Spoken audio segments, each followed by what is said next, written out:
तब कहा सुनो, जो कथा अब हम आपको सुनाएंगे वो देवताओं को भी दुर्लभ है। देवराज इंद्र, देवताओं के राजा कौन? मेरी मां मैया, ओ मेरी मां, चश्मा वाली मैया, कहां देख रही हो मेरी मां? मैया राम राम, कहां ध्यान है आपका? सुनो, देवताओं के राजा कौन? देवताओं के राजा इंद्र। देवताओं के राजा हैं इंद्र। एक बार इंद्र आए कथा सुनने के लिए। सुखदेव भगवान राजा परीक्षित को कथा सुना रहे थे, भागवत की कथा। तो कहा इंद्र ने कि आप हमें भी सुनाइए ये कथा। सुखदेव भगवान बोले, आप इसके अधिकारी समझ में नहीं आ रहे। क्वा सुधा, कहा अमृत, क्वा कांचा, कहा कांच का टुकड़ा, कहा कांच का टुकड़ा और कहा मणि। स्वर्ग के अमृत को सुखदेव भगवान ने कांच का टुकड़ा कहा और कथा अमृत को मणि कहा। कहा मणि और कहा कांच का टुकड़ा। तुम क्या बोल रहे हो इंद्र? स्वर्ग का अमृत लेकर भी सुखदेव भगवान ने इंद्र को भागवत नहीं सुनाई। बोले तुम इसके अधिकारी नहीं हो, जाओ। 7 दिन में जब परीक्षित जी का उद्धार हुआ और स्वर्ग में तराजू बांध कर इंद्र ने तौला, तब भागवत जी से भगवान प्रकट हो गए। वाह इंद्र, तू हमसे तौलने चला। इंद्र का अभिमान समाप्त हुआ। यह भागवत कोई सामान्य ग्रंथ पोथी नहीं है। भगवान प्रत्यक्ष कृष्ण एव ही, भगवान ही भागवत के रूप में प्रकट हैं। और भागवत जब आप सुनते हैं तो प्रविष्टः कर्णरंध्रेण, कानों से ही भगवान भागवत जी का शब्द जब कानों से प्रवेश करता है तो वो कथा का प्रत्येक अक्षर, प्रत्येक शब्द कानों से जब अंदर जाता है तो वो आपके अंदर के अज्ञान को मिटाकर आपके अंदर के विषय वासनाओं को समाप्त करके और भगवान को स्थापित कर देता है। भगवान की प्रतिष्ठा कर देती है कथा, भगवान की प्रतिष्ठा हृदय में कर देती है। भगवान की प्रतिष्ठा हृदय में कैसे होती है? भगवान की कथा से। कथा सुनेंगे तो हृदय में भगवान प्रतिष्ठित हो जाएंगे। जो कथा सुनता है उन्हीं के हृदय में तो भगवान प्रतिष्ठित होते हैं। जो कथा नहीं सुनते उनका हृदय बिल्कुल विषयों से भरा हुआ है, गंदगी से भरा हुआ है। आजकल के बच्चे कथा सुनने लग जाएं तो उनका हृदय भी शुद्ध नहीं हो जाएगा। अच्छा ये बताओ, कथा सुनने से हृदय की शुद्धि होती है कि नहीं? बात सही है या गलत है? हाँ मैया, ओ लाल पीली मैया जा रही हो? अच्छा टाटा मेरी माँ। गुस्सा होके जा रही हो? नहीं, जल्दी आना। जाओ जल्दी भोजन कर लो, जाओ, भूख लगी होगी आपको।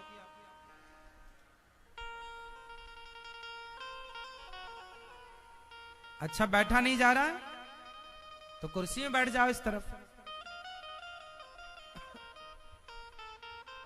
सुनो, कथा सुनने से भगवान की प्रतिष्ठा। अच्छा मंदिर क्या है? मंदिर क्या है? भगवान ने ऑलरेडी एक मंदिर बना रखा है सबके भीतर। आप लोग नया घर बनाते हो ना तो मंदिर भी बनाते हो। भगवान ने भी जब आपको बनाया तो मंदिर विद मंदिर बनाया, आपके भीतर ही बनाया। आपके अंदर जो है मन मेरा मंदिर, मन को ही, हृदय को ही भगवान ने अपने लिए चुना कि आप मन में किसी को रखिए, बुद्धि में किसी को रखिए, विचारों में किसी को रखिए, पर मन में सदा भगवान को रखिए। मन केवल भगवान में हो।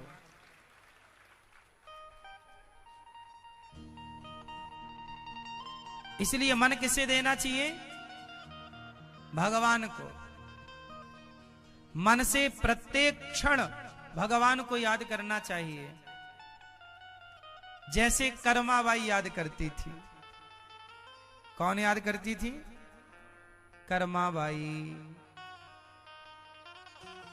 कर्मा मन से भगवान को याद करती थी, प्रत्येक क्षण भगवान के लिए।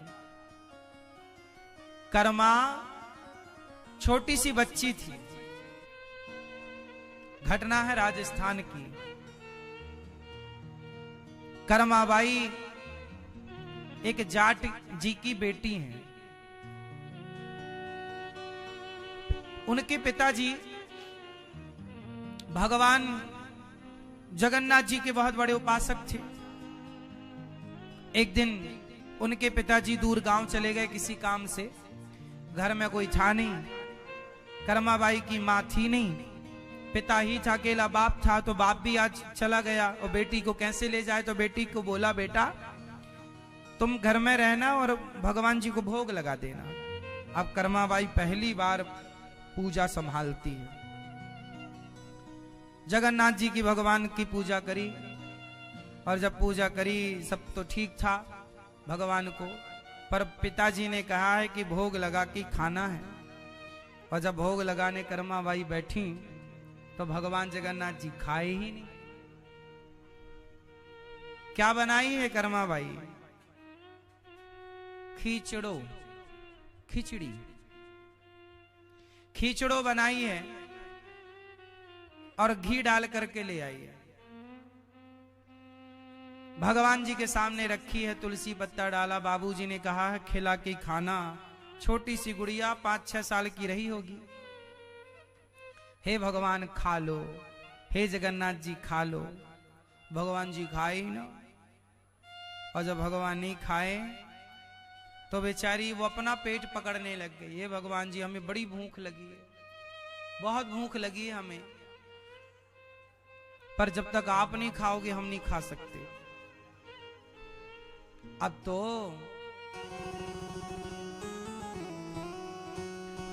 कर्माबाई ने बोला, कर्माबाई भगवान को भोग लगा रही है पर भगवान खाने को तैयार नहीं। बोली कि मैं भी नहीं खाऊंगी। उसके प्रेम पर भगवान मोहित हो गए और पर्दो भूल गई सांवरियो। अच्छा पर्दा नहीं लगाया इसलिए पर्दो भूल गई सांवरियो, पर्दा लगा दिया उसने। भगवान खाए। अब तो भगवान से दोस्ती हो गई। रोज कर्माबाई भोग लगाती खिचड़ी का, भगवान जी बैठकर खाते। एक दिन बाबूजी आए, अच्छा बेटा तुमने ठाकुर जी की सेवा करी? हाँ। भगवान तो हमारी संग खाए। अच्छा। बाबूजी को लगा अच्छा ऐसी बोल रही होगी। आज बहुत चलो अच्छा तुम जरा बना के खिलाओ, हम देखे कैसे खाते हैं भगवान। कर्माबाई ने जब भोजन बनाया, खिचड़ी बनाई, प्रसादी बनाई और भगवान को भोग लगाया। भगवान नहीं आए आज। कर्मा ने कहा प्रभु आज क्यों नहीं आ रहे हो? कर्मा से भगवान ने कहा कि तुम्हारे पिताजी आज खड़े हैं इसलिए नहीं आएंगे। तो क्यों? पिताजी तो बहुत बड़े भगत हैं आपके। नहीं नहीं, जितनी पवित्रता तुम्हारे भीतर है मन की, जितना शुद्ध मन से तुम हमें बनाकर खिलाती हो, जितने भाव से तुम हमें बनाती हो, इतने भाव से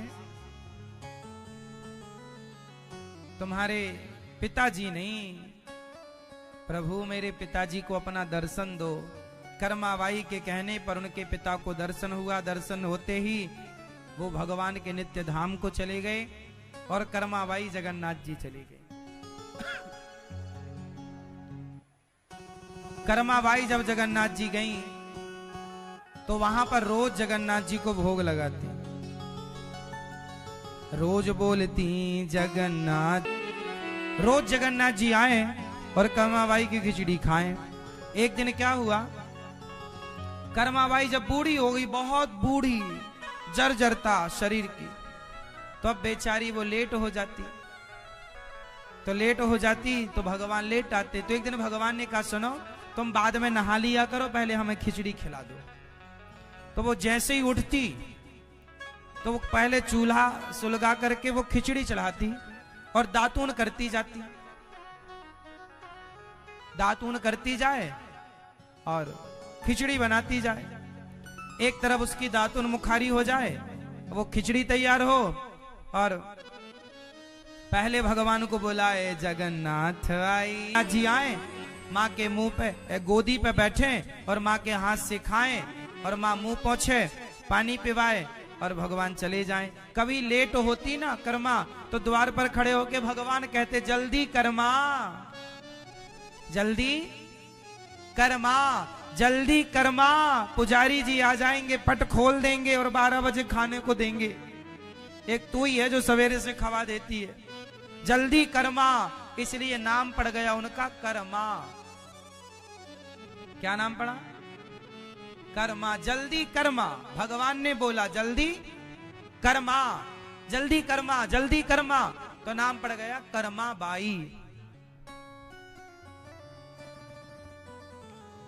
भगवान एक दिन वो रोज बिना नहाए बनाने लग गई। अब तो एक दिन नारद जी आए, नारायण नारायण, कर्मा को डांटा, ए कर्मा तुम समझती नहीं हो, बिना नहाए भगवान को भोग लगाती हो, अरे नहा तो लिया कर कम से कम।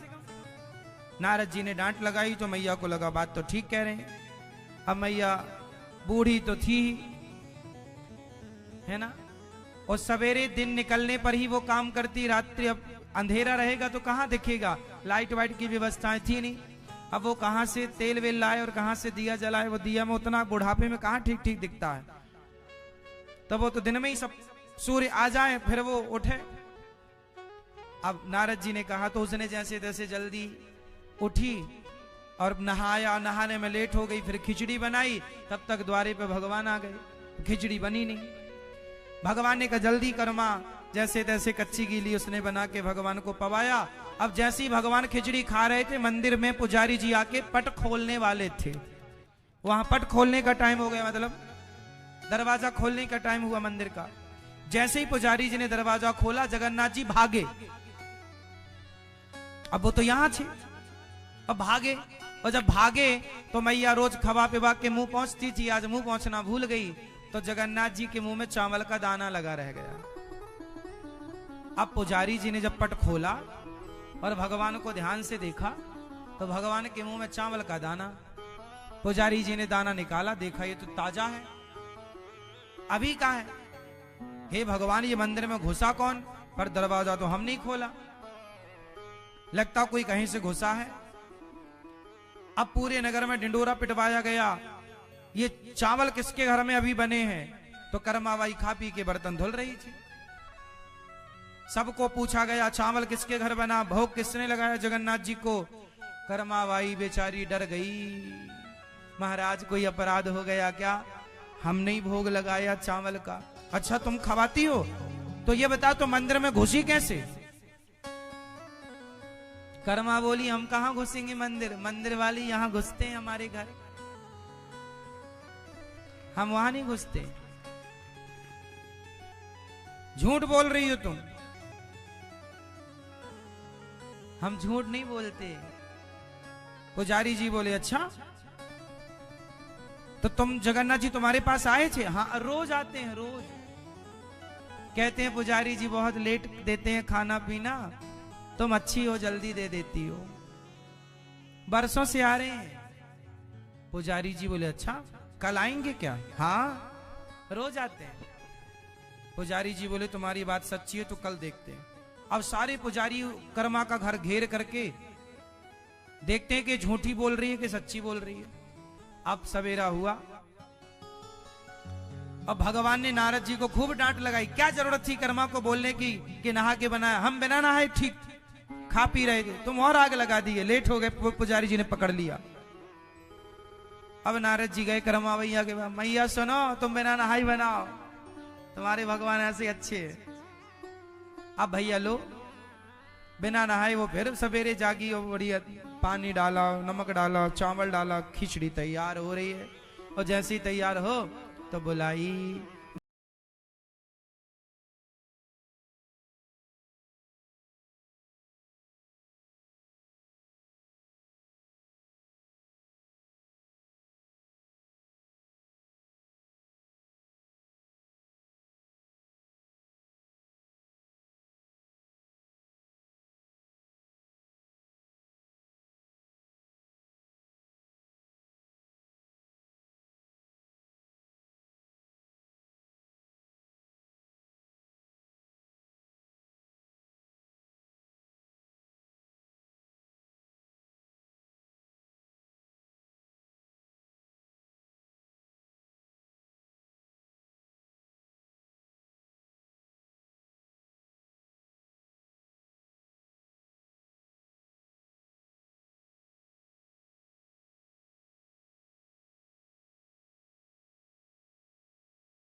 अब सारे पुजारी लोग छिपकर देख तो रहे हैं, ये तो देख रहे हैं किसी को खिला रही है, पर खिला किसको रही है वो नजर नहीं आ रही। पुजारी जी दौड़ के, हाँ तुमने बोला था जगन्नाथ जी को भोग लगा, कहाँ जगन्नाथ जी?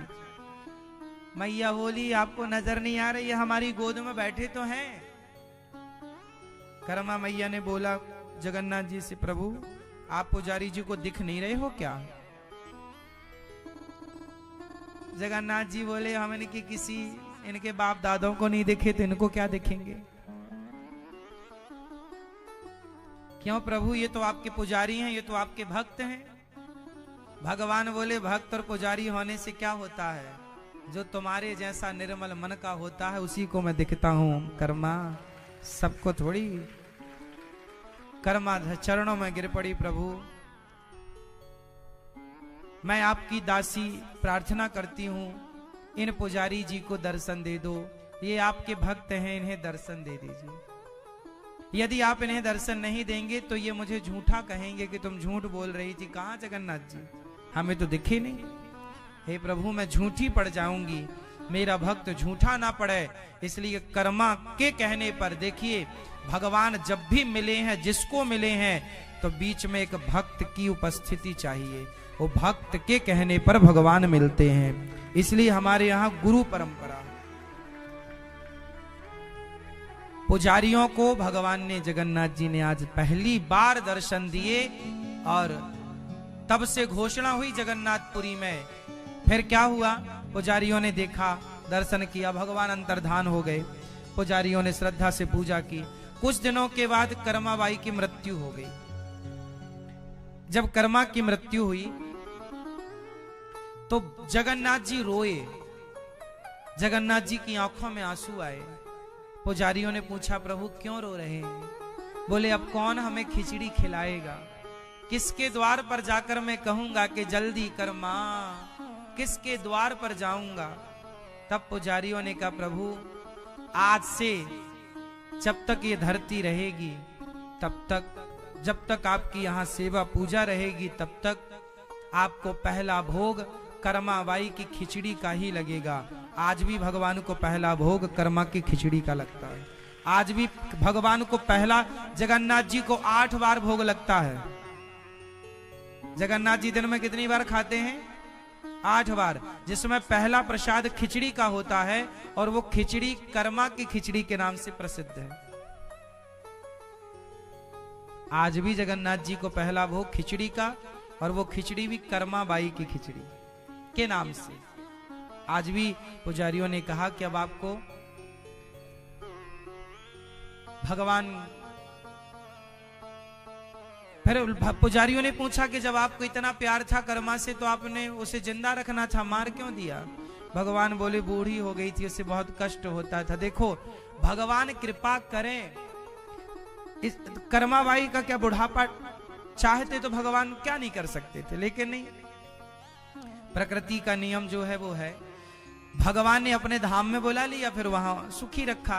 भक्त तो भगवान का प्रिय होता ही है, इसलिए भगवान की भक्ति इसलिए मत करो कि हमारी बीमारी दूर हो जाए, हमारे बहू के बेटा हो जाए, हमारा धन बढ़ जाए, इसलिए पूजा करोगे।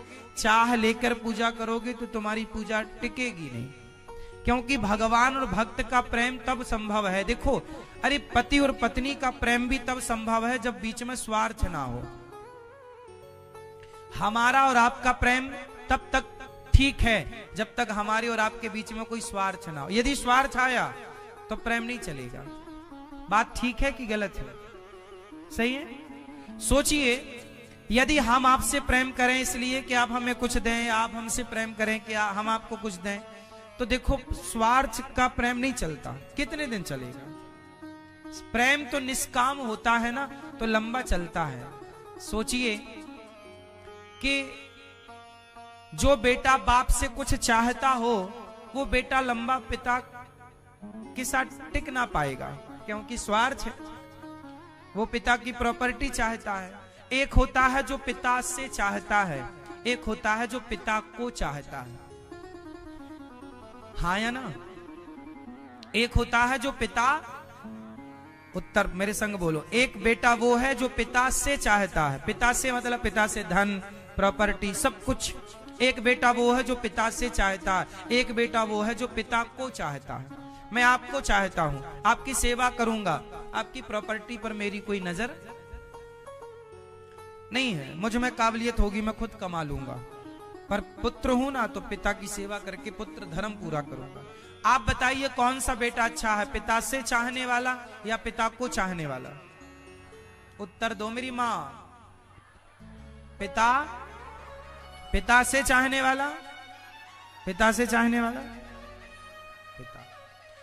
पिता से चाहने वाला नहीं, पिता को चाहने वाला। उसी तरह भक्त भी दो प्रकार के, एक वो जो भगवान से चाहते हैं, एक वो जो भगवान को चाहते हैं। भगवान से यदि आप कुछ चाहते हो, स्वार्थ है, तो देखो फिर ये प्रेम लंबा टिकेगा नहीं, क्योंकि बीच में स्वार्थ है।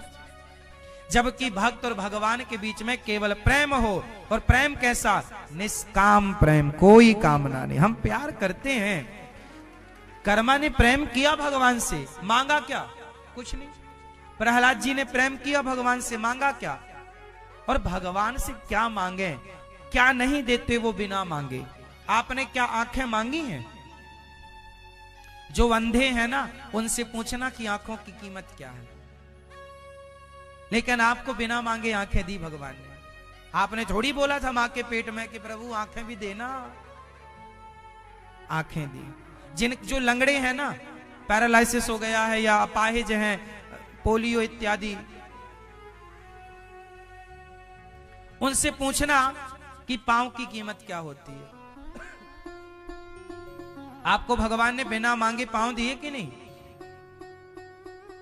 बिना मांगे मैया हमें आंखें दी, बिना मांगे भगवान ने पांव दिया, बिना मांगे हाथ दिए, बिना मांगे सब कुछ तो दिया। कान हैं, कुछ लोग सुन नहीं पाते, बहरे होते हैं, बिना मांगे सुनने की शक्ति दी। कुछ लोग गूंगे होते हैं, बोल नहीं पाते, बिना मांगे बोलने के लिए वाणी दी। सब कुछ दिया ना बिना मांगे। अब तुम क्या मांगती हो? बहू के बेटा, पैसा, ये सब देखो बाद का विषय है। ईश्वर जो देते हैं उसमें भी खुश रहा करो, जो नहीं देते उसमें भी ईश्वर की कृपा मान करके खुश रहा करो। तेरे फूलों से भी प्यार, तेरे कांटों से भी प्यार। भगवान ने बिना मांगे बहुत दिया, बहुत है, बहुत। अच्छा बताइए, सबसे अनमोल क्या है इस संसार में? सबसे अनमोल वस्तु क्या है? आप बताइए, सब लोग बताइए। हाँ, सबसे अनमोल क्या है? माता पिता। सबसे अनमोल क्या है? हाँ, सब लोग बताइए। सही उत्तर देने वाले को 1 करोड़ का ज्ञान है। ये 1 करोड़ का ज्ञान, यदि सही उत्तर दिया तो 1 करोड़ आपकी खोपड़ी में। ज्ञान 1 करोड़ का, ज्ञान तो करोड़ों का ही है।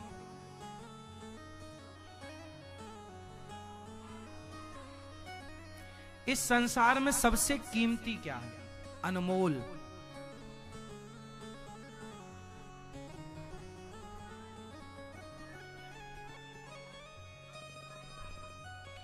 देखो, आप में से 90% लोग उत्तर नहीं दे पा रहे हैं, 10% लोग ही कुछ कुछ बोल रहे हैं। इसका मतलब जब आपको यही नहीं पता कि संसार में अनमोल क्या है, तो आप कैसे जीवन को आनंदमय गुजारोगे? क्या है सबसे अनमोल? हाँ, इस संसार में सबसे अनमोल है स्वयं आप। आप हैं तो कोई चीज अनमोल होगी, आप ही नहीं है तो क्या अनमोल है? बताइए, आप से अनमोल कौन है? अरे हम हैं तब ना हम भगवान की उपासना करें। हम ही नहीं होंगे तो भगवान कहां?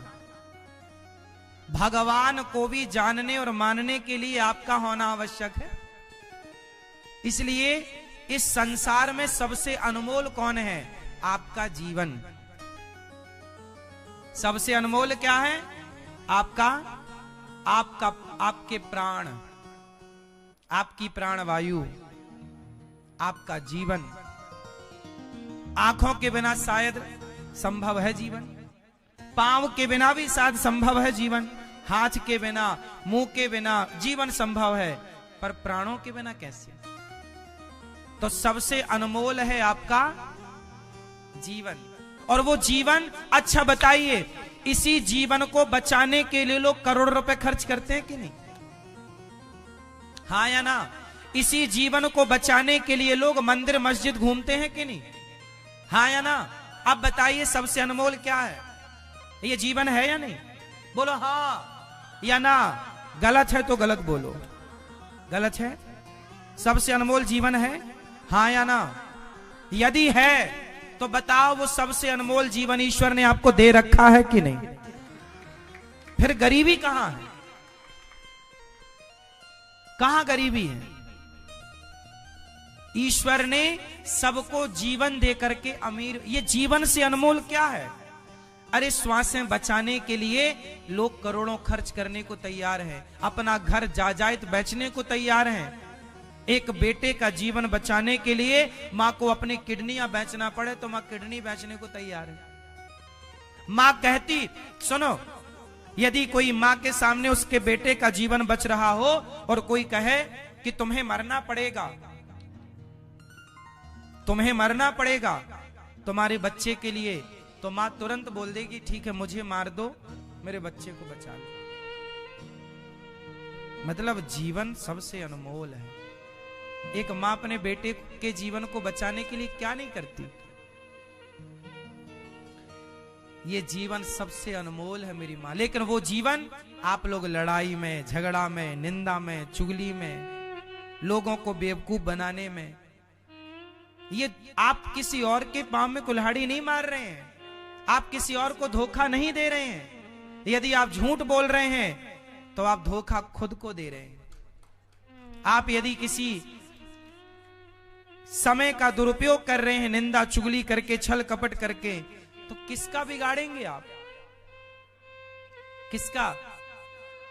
आप यदि किसी को बेवकूफ बनाएंगे तो चलो हम आपसे बेवकूफ बन जाते हैं, लेकिन आप बेवकूफ बना के हमें कुछ पैसे कमा भी लोगे तो वो पैसा हम तो ठीक है ये मानते रहेंगे कि आपने हमारे साथ भला ही किया होगा, पर जो आपने गलत किया है, क्या उस गलत की भरपाई आपको करनी नहीं पड़ेगी? क्या पितामह के गलत की भरपाई उन्होंने बाणों की सैया पर लेटकर नहीं किया? क्या माता कैकेयी ने अपने गलत कामों की भरपाई आज तक नहीं कर रही है? आज तक किसी बाप ने अपनी बेटी का नाम कैकेयी नहीं रखा तब से, जब से कैकेयी ने राम को वनवास भेजा। हर गलत काम की भरपाई खुद को ही करनी पड़ती है। रावण के गलत काम की भरपाई क्या रावण आज तक नहीं कर रहा है? आज तक किसी बाप ने अपने बेटे का नाम रावण नहीं रखा और उसके हर साल पुतले जलते हैं। भरपाई तो करनी पड़ेगी। इसलिए मेरी मां, ये जीवन सबसे अनमोल है। मैं इस निष्कर्ष पर पहुंचा हूं, ये मेरे जीवन का अंतिम निष्कर्ष है कि इस प्राण से, इस जीवन से अनमोल कुछ नहीं। इसलिए ये जीवन थोड़ा सा है। ये जीवन, मेरे 33 साल निकल गए, पता नहीं कितने और बाकी हैं। आपके कितने निकल गए? 45 साल निकल गए इनके, पता नहीं कितने बाकी। आपके कितने निकल गए? 50 निकल गए, पता नहीं। ये जीवन 50 साल का चला गया, ये जीवन 45 साल का चला गया, ये जीवन 10 साल 20 साल का चला गया। अब जो बचा है, जरा सा बचा है, उस समय का सदुपयोग केवल अच्छा, सबके साथ भलाई करो, सबके साथ अच्छा करो, क्योंकि ये जीवन अब मिला है, अब कब मिलेगा?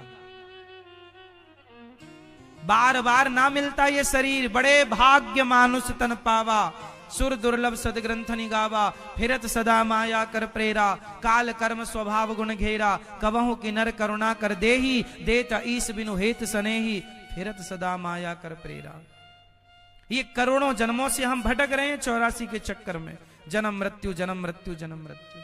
कभी ईश्वर ने कृपा कर दी और हमें मानव का चोला दिया है, ये जीवन दिया, ये मानव का जीवन। इसको पाकर केवल अच्छे काम करो मेरी मां।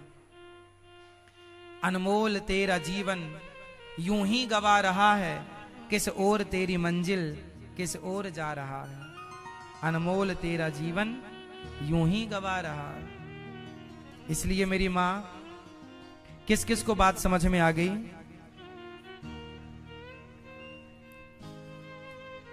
समझ में आई?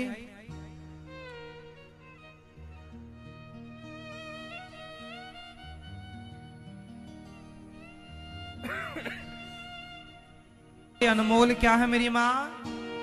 हमारा, जोर से, अनमोल तेरा जीवन यूं ही गवा रहा है। किस ओर तेरी मंजिल, किस ओर जा रहा? जाना यहां था भगवान की तरफ, चला गया विषयों की तरफ। जाना था दूध दही मक्खन की तरफ, चला गया शराब अफीम गांजा की तरफ। जाना था पत्नी पुत्र परिवार की तरफ, चला गया पड़ोसन की तरफ। हाँ या ना?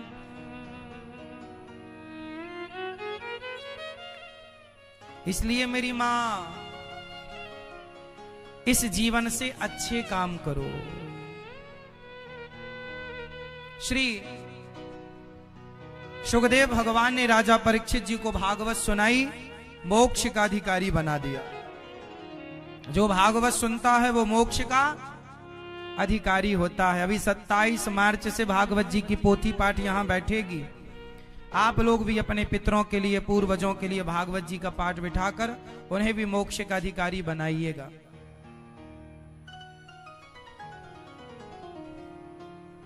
नारद जी ने सारे तीर्थों का भ्रमण किया, इंद्र का अभिमान समाप्त हुआ। एक बार नारद जी ने भी भागवत सुनी, सारे तीर्थों का भ्रमण किया, शांति नहीं मिली।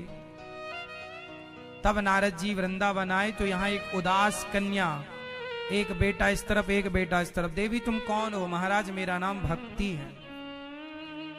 अहम, ये मेरे बेटे ज्ञान। वही नारद जी बोले, देवी भक्ति आपकी ये स्थिति, ये कौन सा युग चल रहा है मेरी माँ? मैया, ओ पंचायती मैया, ओ वीडियो वाली मैया, सुन लो मेरी माँ, बैठ जाओ चुपचाप, कथा सुनो, ध्यान पूर्वक सुनो। देखो, नारद जी महाराज ने एक कन्या से पूछा तुम कौन हो? उन्होंने बोला मैं भक्ति हूं, कलयुग में मैं ऐसी हो गई हूं। अच्छा, कलयुग में भक्ति है क्या? है, कम है। ज्ञान है क्या? है, ना के बराबर। वैराग्य है क्या? ना। सत्यम नास्ति तपः शौचम दयादानम न विद्यते। कलयुग में क्या नहीं है? अच्छा, कलयुग अच्छा युग है कि बुरा युग है? जोर से, कलयुग अच्छा कि बुरा है? हाँ, आप बताओ भैया, कलयुग अच्छा है कि बुरा है? हाँ, आपसे ही पूछ रहे हैं, सिर ही हिलाना। अच्छा है तो यूं करो, बुरा है तो अच्छा है, बुरा है? मैया बताओ, चश्मा वाली मैया, कलयुग अच्छा है? हाँ, बुरा? आप बुरा, आप बुरा। पीछे वाले भैया, ब्रह्मा विष्णु महेश, बताओ पीछे वाले, कलयुग अच्छा कि बुरा? बुरा। कलयुग अच्छा कि बुरा? ये भैया बताएंगे। मैया अच्छा है? पीछे वाले भक्त बोलेंगे। वो सबसे पीछे बैठी गुलाबी मैया, बताओ मेरी माँ, कलयुग अच्छा कि बुरा? हाँ, कलयुग बहुत अच्छा है। क्यों अच्छा है? क्योंकि सतयुग में जो गति कृते यध्यायते विष्णु, सतयुग में जो गति ध्यान करने से और जप तप करने से मिलती थी, त्रेता में वही गति यज्ञ करने से, कृते यध्यायते विष्णु त्रेतायाम यजतो मखई, यज्ञ करने से, द्वापरे परिचर्यायाम द्वापर में सेवा करने से जो गति मिलती थी, कलयुग में केवल भगवान का नाम, भगवान की कथा सुनने से वही गति मिल जाती है। इसलिए कलयुग माना कि इसमें दोष बहुत है। कलयुग में माना कि दोष बहुत हैं, पर कलयुग में कुछ अच्छाइयां भी हैं। कलयुग में हम सबको आरक्षण मिला है। क्या मिला है? आरक्षण क्या है? कि हम जरा सा अजामिल जैसा पापी जरा नाम क्या ले लिया, नारायण, मुक्त हो गया। ये आरक्षण ही तो है।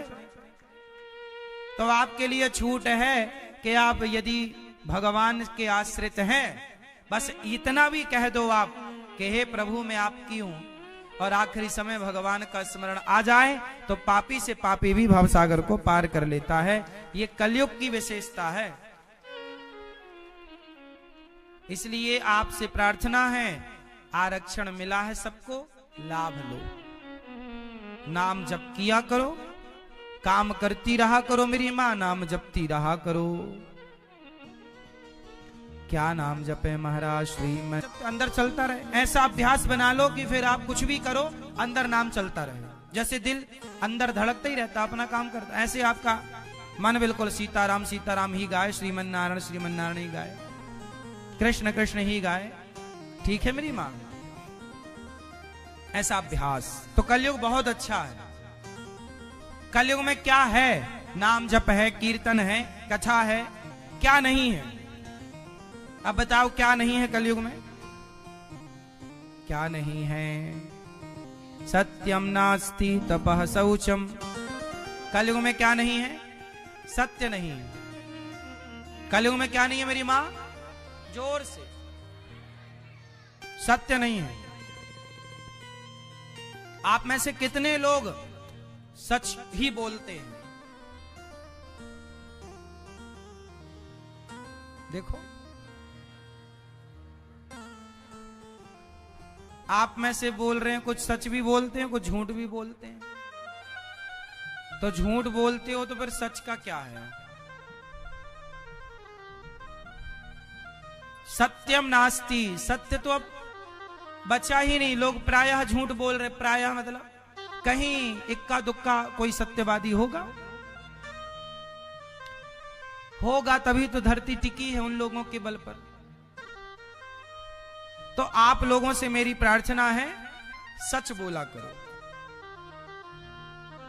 झूठ बोलने से क्या आप धन्ना सेठ हो जाते हैं? क्या हो जाते हैं? झूठ बोलने से क्या हो जाते हैं? ज्यादा खाते हैं? हाँ? कौन बुलवाता है आपके मुंह में हाथ डाल के? कोई बुलवाता कि झूठ बोलो? देखो, सबसे बड़ा पाप क्या है? झूठ बोलना पाप है, नदी किनारे सांप है।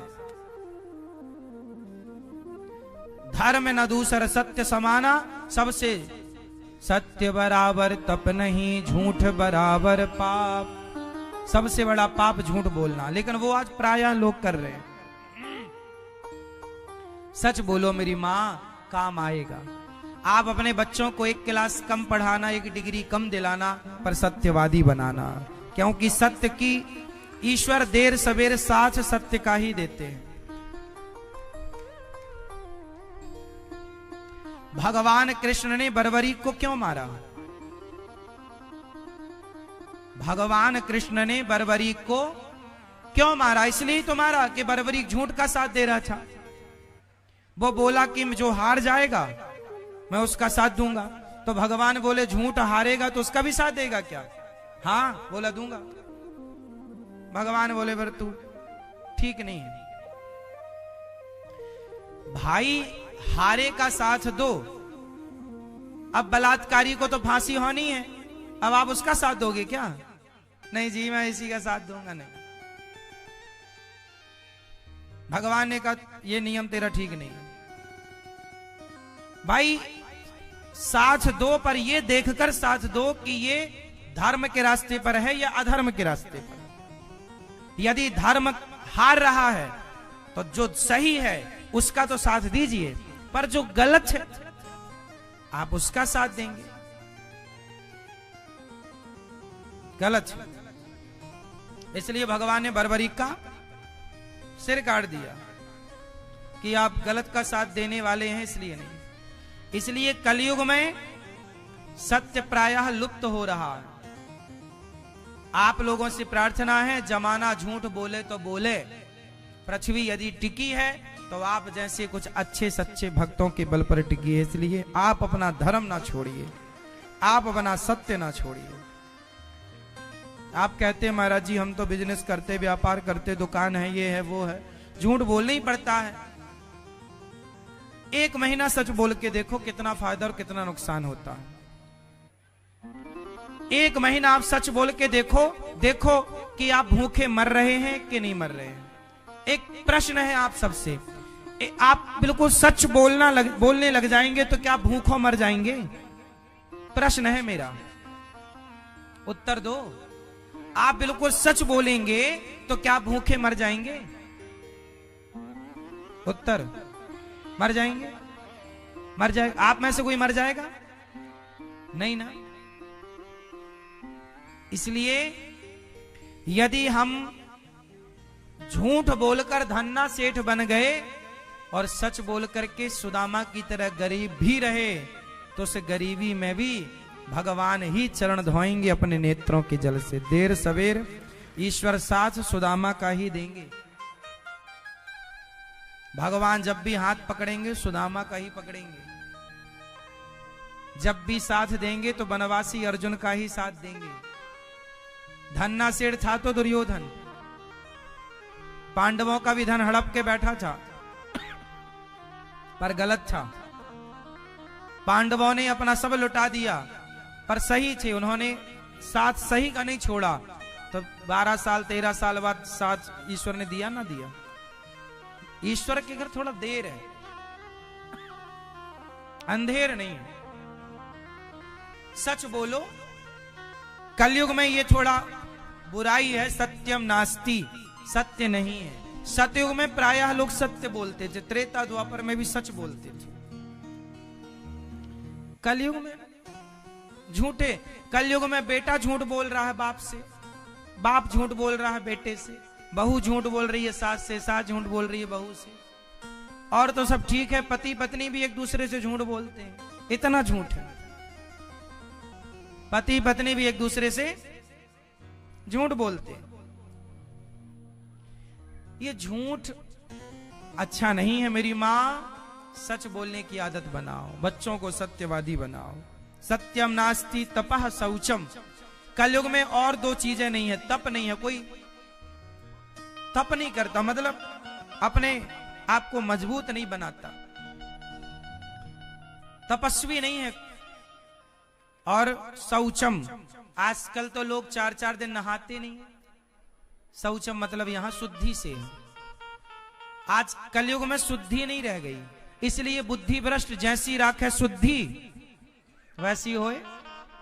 अब बुद्धि लोगों की भ्रष्ट क्यों? क्योंकि शुद्धि भ्रष्ट हो गई। 4-4 दिन नहाते नहीं है, लघु शंका जाते हैं, कुल्ला नहीं करते, पांव नहीं धुलते, शौच करने जाते, नहाते नहीं है। अब शौच करने के बाद, अब बताओ, कुत्ता शौच करने के बाद क्या नहाता है? बोलो। बिल्ली नहाती है? हाँ, बस जानवर ही नहीं नहाते। और जो आदमी मनुष्य होके शौच करने के बाद शुद्धि ना करे वो फिर तो जानवर ही है। हाँ, अपने भारत में तो फिर भी ठीक है, पानी का प्रयोग होता है। और जगह तो पानी भी नहीं मिलता।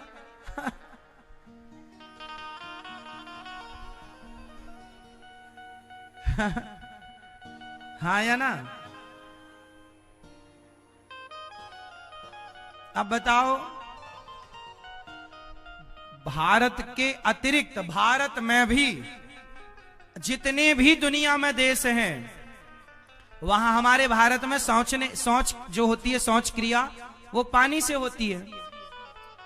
लेकिन विदेशों में वो क्रिया पानी से नहीं होती, वो पानी का प्रयोग वहां होते ही नहीं है। वहां टिश्यू पेपर का यूज होता है। अब कितना पूछता होगा।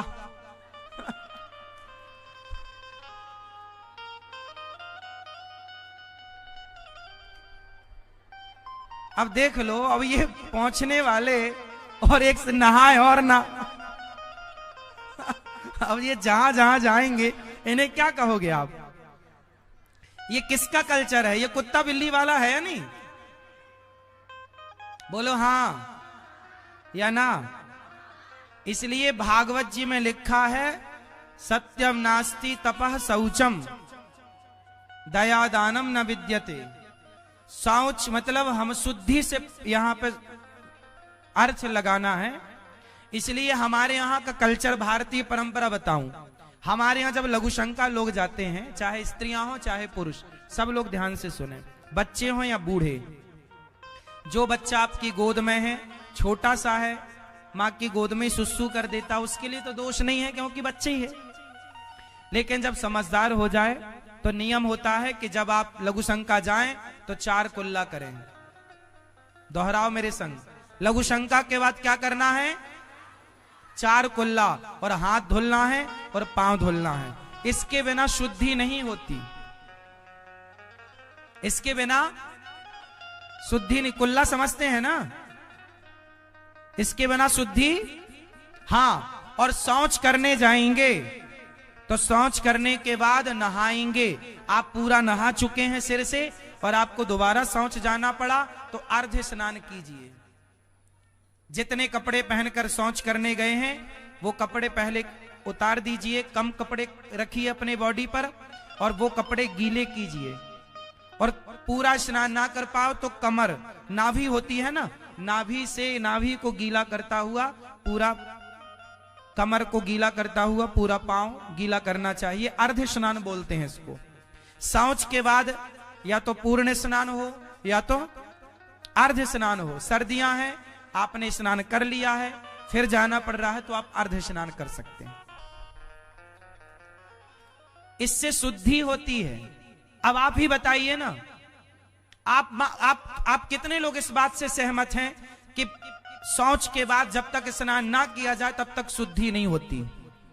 ये कितने लोग इस बात से सहमत हैं कि बिना स्नान के शुद्धि नहीं होती? अब आप बताइए, जो स्नान नहीं किया क्या वो शुद्ध है?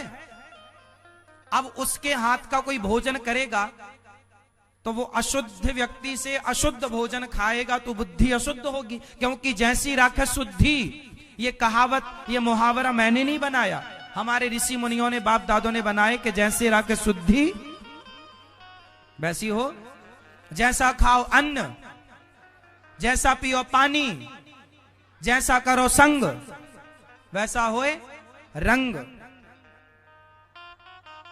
इसलिए मेरी मां, ये बातें बहुत छोटी नहीं है, पर मानना है तो अच्छा है, नहीं मानना तो कोई बात नहीं। अब प्रायः लोग, कहां पे लोग नहा रहे हैं इतना?